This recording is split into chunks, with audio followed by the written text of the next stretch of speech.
By the way, hindi pala namin natanong ano yung work nyo dyan? What do you do there in Canada? In my case, career ko has been within marketing throughout. Packaged goods when I first landed, and now I'm handling brand marketing for a retailer. So, same general field pero shift ng konti. Ikaw, Chester? I'm a network engineer in also in Rogers, but tas lumipat ako last year in Telos. So basically yung capacity management, operations, development, support ng mga telecommunication servers within the Rogers and Telos. Hindi yan networking, hindi yan kape. Hindi yan werpa, hindi werpa. Pwede. Anong bebenta natin? Oo, open-minded kami. Pyramid. Ortigas. So si Chester, more or less, pareho rin nun. It's relevant, related to your career in the Philippines, no? But si Ogge naman, somewhat marketing pa rin, pero nag-shift lang into the focus. Would you say na there would be certain types of jobs, that would have an easier transition from the Philippines going into Canada? Or parang in general, everybody has to learn something new to adapt to the environment? For my case, it's the same. I mean, yung engineering, what's engineering in the Philippines is also engineering here in Canada. So the technology is the same, the vendors are the same. For yung sa'yo ba, kailangan mo mag-boards ulit dyan? You can still perform job. As long as you know yung technical skill set, you have the technical skill set. Ganun naman on the IT and engineering field. Usually, it's more on the skill sets. It's still a good thing to have that licensure. Pero yun nga, if you're good at something in the Philippines, you can bring it with you in Canada. It's the same technology. I mean, especially now, online courses are available everywhere. I mean, during the COVID, so ang daming skill sets na you can learn online. Be good at it. Vloggers, ganon. And yun din ang gusto ko during my free time. I mean, I try to go to the industry ng data analytics. I don't know if you've heard it, AI, machine learning. Kasi yun yung bagong trend eh. Yun yung in demand right now organizations right now are budgeting for those kinds of industries. Self-study mo yan. Kumbaga, you do that on your own. Yung exposure to those enrichment courses. Yeah, kasi parang nakikita ko na yung organization is going to that field, to that industry. I mean, any organization, regardless if it's a technology company or not, papunta sa data analytics, machine learning, lahat. Yung add ko lang kay Chester, 100% agree that like skill sets translate. Kasi yung kunwari for my field na marketing and such, the principles of marketing don't change too much. The consumer might change, the retail environment, blah, blah, blah. Those change, so you have to learn that. But for the most part, the skill sets are still the same, so those will translate.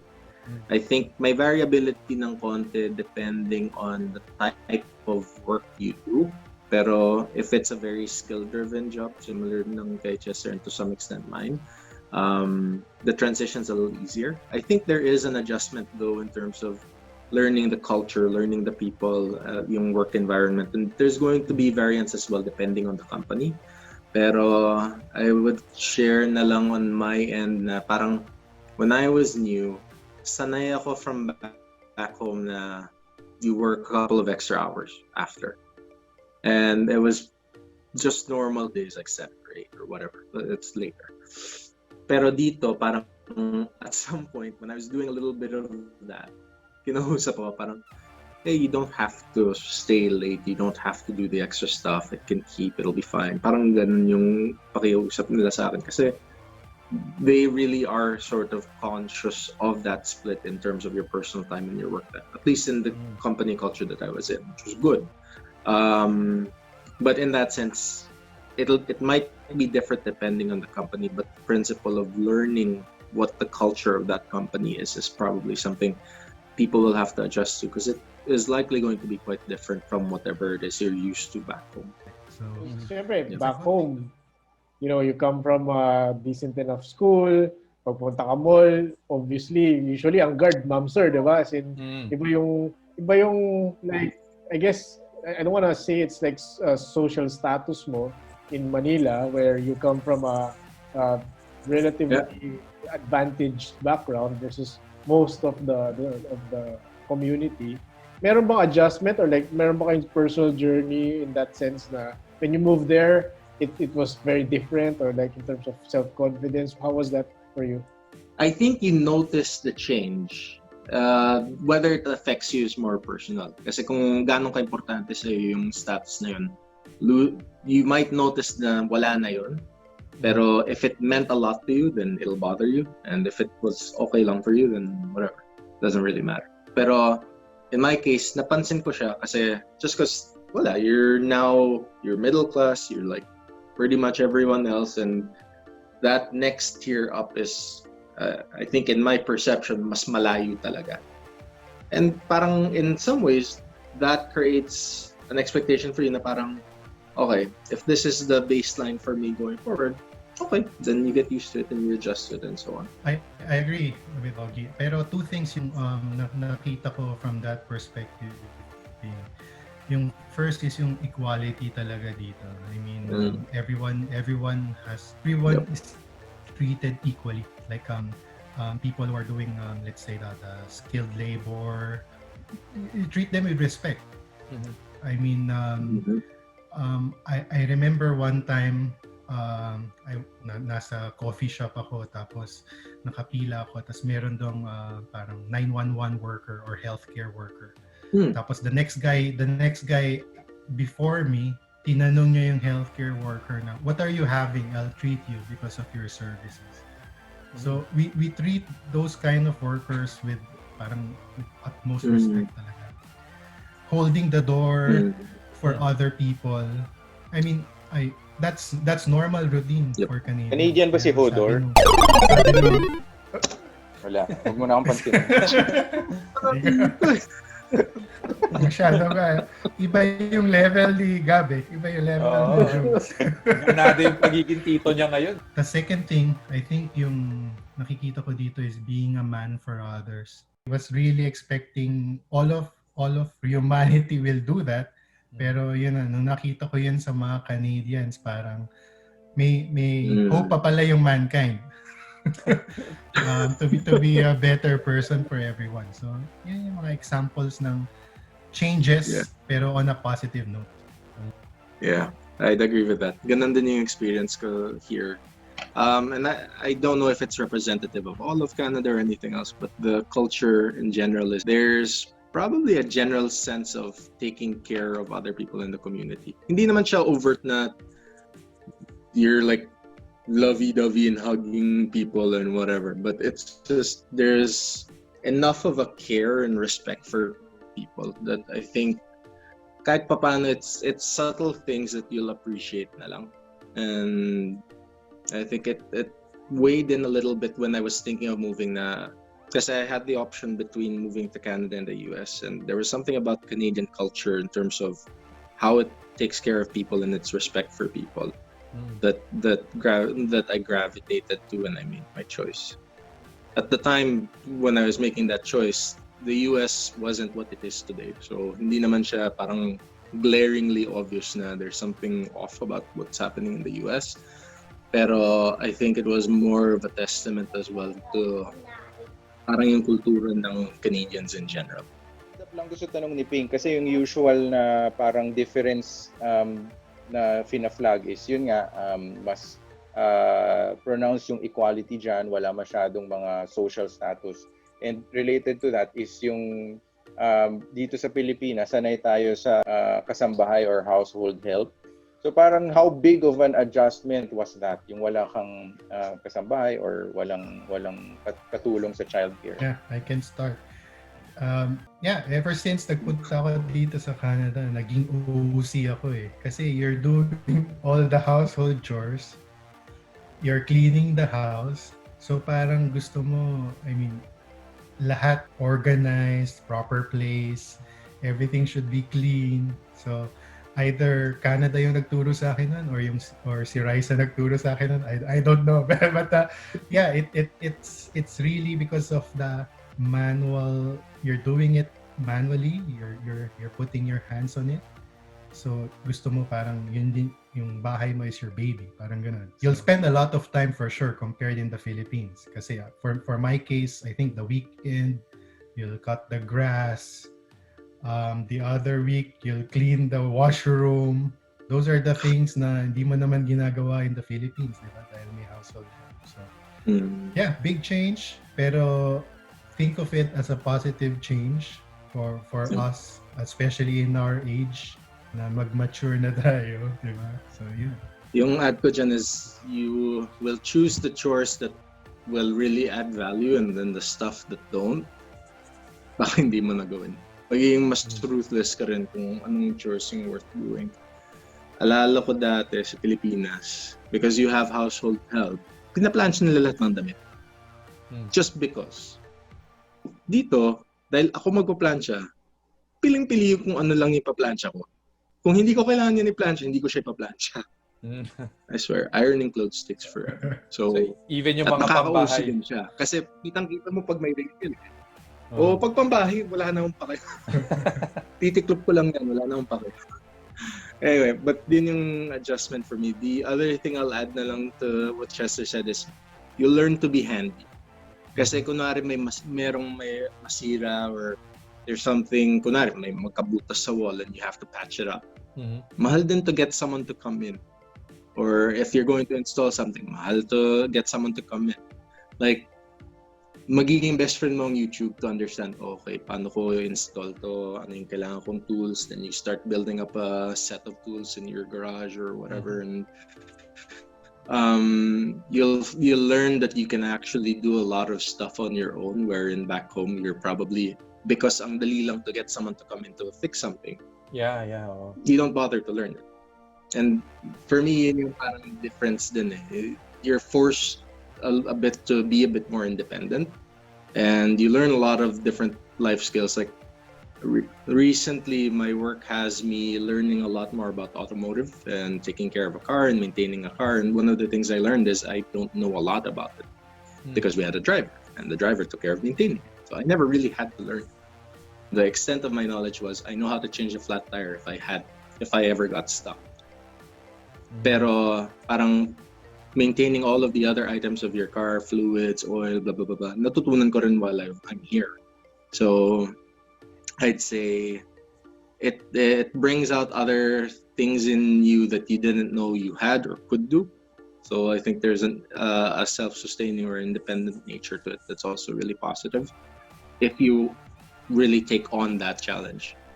Yung other side of the coin is if you think na dahil nasanay ka back home na may gumagawa ng mga ganong bagay para sa'yo, and then you're going to resist learning it. Makes sense. Very useful. Oh. It sounds like parang you've really, matured a lot because you're put in an environment. Chubby ka. Chubby Chubby ka pa rin. I was saying na it sounds like chubby pa rin? Chubby pa? It sounds like parang nag-mature kayo a lot because you're put in an environment na you're forced to learn and you're forced to really do things on your own instead of being dependent. Na-experience natin dito na we have a lot of help if we wanted to do the manual labor. And in your case talagang kayo talaga yung gagawa nun eh. No? Speaking of doing it yourself, parang you were successful in doing this transition coming from the Philippines, then going to Canada and having a career there, now living a stable life there. So parang ano naman yung mga tips na pwede nyong ibigay for those who want to consider also moving to Canada? I'll lead off siguro with one top of mind thing I'd say if you're considering it. You have to get comfortable with the idea that you'll be distanced from people you might have spent your whole life with. And that's not an easy thing for everyone to kind of get comfortable with. If there are ways to adjust to it, pero kung from the get-go hindi ka comfortable sa idea na yon, it's a difficult transition na in a way you may end up doing more harm for yourself despite all the good intentions. So mentally and emotionally you have to get yourself right in the sense na even when you come here, you're going to feel it, but iba rin yung parang you've self-managed yourself na this is part of that decision. So you have to get comfortable with it. I think as a general tip for everyone, it's not for everyone. I mean, it's big change, and I think it depends on the person if you're willing to give up a lot of changes, to continue persevere with those changes, adjust to the Canadian way of life. Pero if you're really willing to do it, I mean, there are a lot of ways. I think be an expert on something, be good at something. Yep. It will, regardless of whether you're going to Canada or other countries, if they need what your skill set, what you're offering to them, and they definitely will get you. I mean, go to that new trends, as mentioned earlier, data analytics, machine learning, AI, those things. Very few people know a lot of skill set in that area. And I think yung digitization ngayon na nangyayari with COVID-19, have an edge, be ahead of the curve. And it will take you anywhere. Either you'll stay in the Philippines, companies nowadays are outsourcing kasi nga they realize, pwede pala tong work from home, so I can hire anywhere. So yeah, I think that's what I will say to everyone. I mean, just be good, learn something, learn a new skill.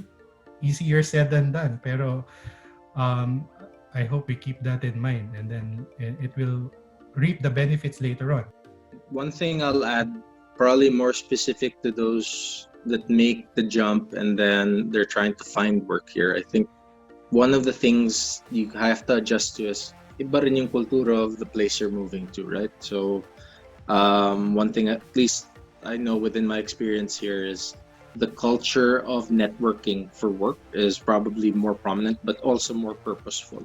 Like if you're going to meet with someone, if you're going to set networking if you're going to network with someone, it's okay to be more overt about the intent and what you're trying to get out of that meeting, because that's more commonplace in the work culture. And I say that knowing na yung kultura back home sometimes can be more timid, more parang reserved. And it's an adjustment for people who are used to that sort of work environment. You will get more out of engagements by being more overt and more transparent about what you're trying to do than subtle or timid about how you're going about things. And I think to make it a bit more relatable, more broadly, even outside of Canada, is just that's going to be true about a lot of the places you're going to, in the sense, or a lot of the places you're considering, in the sense na you have to learn what the culture of that place is and acclimate to that. Because what was true or what was the behavior back home is likely not necessarily going to be 100% the same wherever you're going. So spend the time to really get a pulse for how that is. And in the case of networking, that will be very, very true. Well, ako last, pwede ba ako magpahabol? Isang short na tanong, na short na sagot, wala nang explanation. Saan kayo magre-retire? Canada or Pinas? Kasi ngayon parang tayo nasa working age tayo, pero iniisip mo ba na dyan ka na forever? Or iniisip mo pa bang uuwi ka ng Pilipinas at dito ka magsustay? Sabihin ko lang, I'm comfortable with it being here. Okay. It may or may not, but I'm comfortable with it being here. Chester. Tough question, pero my answer may change, pero ako, I would like to retire to Philippines. On that note, good luck tonight. There's a game. So, OG! good luck to OG Anunoby. Yeah. To Ogge Viva Onson. North. I hope you hit another big shot. So, thank you guys. Thanks for taking time to talk to us. Thanks for waking up early on a Saturday. I know it's a long weekend. Sabi ni Chester, it's a long weekend. So, maraming salamat and we missed you. We still miss you. So, Yeah. hindi naman kailangang podcast para magkwento-kwentuhan. So, baka pwede tayo mag-schedule ng mga random catch-up sessions dun sa high school group natin. Team. Cheers. But thank you for the invite. It was fun, guys. Salamat. Oh. Thank you, Alright, everyone. so- Thank you. Thanks. Pilipinas. So, Cheers. kape at Cheers. beer. Okay.